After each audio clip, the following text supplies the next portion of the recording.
Ketika Wahsy masuk ke dalam agama Islam, masuk Islam, coba lihat, Rasulullah sallallahu alaihi wasallam tidak pernah mengatakan, wahai Wahsy, engkau telah membunuh orang terbaik, engkau telah membunuh pamanku.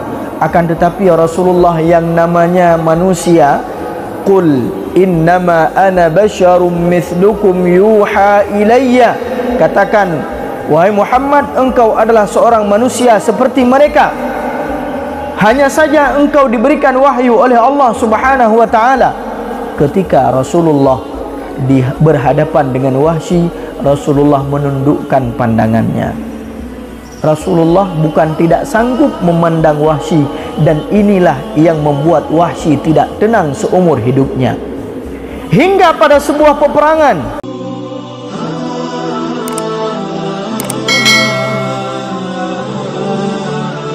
dan Allah sebenarnya sangat berbahagia dan bergembira kepada seorang hamba yang bertaubat kepada Allah Subhanahu wa ta'ala terhadap kesalahan yang dia lakukan. Ubena kesalahan yang dia lakukan, kemudian dia bertaubat kepada Allah, ini Allah cintai. Allah cinta kepada orang tersebut. Coba lihat, seorang Wahsy, ya, Wahsy itu seorang budak daripada Hindun, ya. Hindun itu istrinya Abu Sufyan. Ketika Wahsy dijanjikan oleh Hindun akan dimerdekakan seandainya dia dapat membunuh seorang paling baik di dalam Islam. Siapa namanya? Hamzah bin Abdul Muttalib. Lalu karena angan-angan janji yang disampaikan kepada Wahsy, yaitu dia diberikan kemerdekaan, dengan penuh semangat ketika peperangan terjadi, dia melemparkan tombaknya hingga menembus dada daripada Hamzah bin Abdul Muttalib, dan Hamzah bin Abdul Muttalib paman Rasulullah sallallahu alaihi wasallam tersungkur dan beliau syahid di jalan Allah Subhanahu wa taala.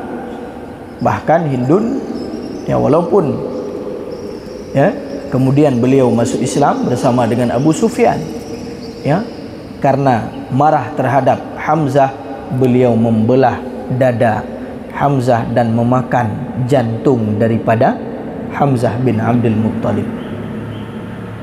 Puaskah apa yang dilakukan oleh Wahsy terhadap paman Rasulullah sallallahu alaihi wasallam? Ketika Wahsy masuk ke dalam agama Islam, masuk Islam, coba lihat, Rasulullah sallallahu alaihi wasallam tidak pernah mengatakan, wahai Wahsy, engkau telah membunuh orang terbaik, engkau telah membunuh pamanku. Akan tetapi Rasulullah yang namanya manusia, qul innama ana basyarum mithlukum yuha ilayya, katakan, wahai Muhammad, engkau adalah seorang manusia seperti mereka, hanya saja engkau diberikan wahyu oleh Allah Subhanahu wa ta'ala.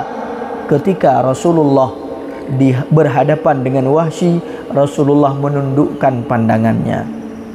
Rasulullah bukan tidak sanggup memandang Wahsy, dan inilah yang membuat Wahsy tidak tenang seumur hidupnya.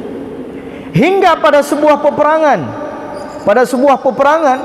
dia berjanji kepada Allah Subhanahu wa ta'ala, ya Allah, tombak ini telah membunuh manusia yang terbaik, dan aku berjanji kepadamu, aku akan membunuh seorang musuh Allah yang terburuk, yang telah memusnahkan, yang telah memerangi orang-orang Islam. Dan Rasulullah bersama para sahabatnya, kemudian dengan tombak itu dia membunuh siapa? Abu Jahal.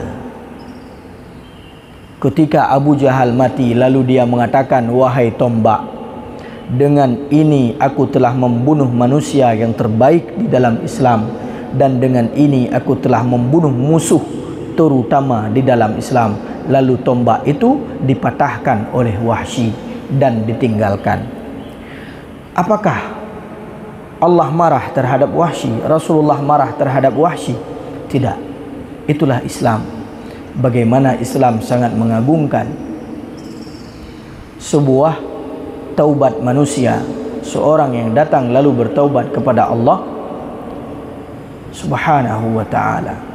Apalagi seseorang yang ingin melakukan keburukan lalu dia tidak jadi melakukan keburukan tersebut karena dia takut kepada Allah Subhanahu wa ta'ala.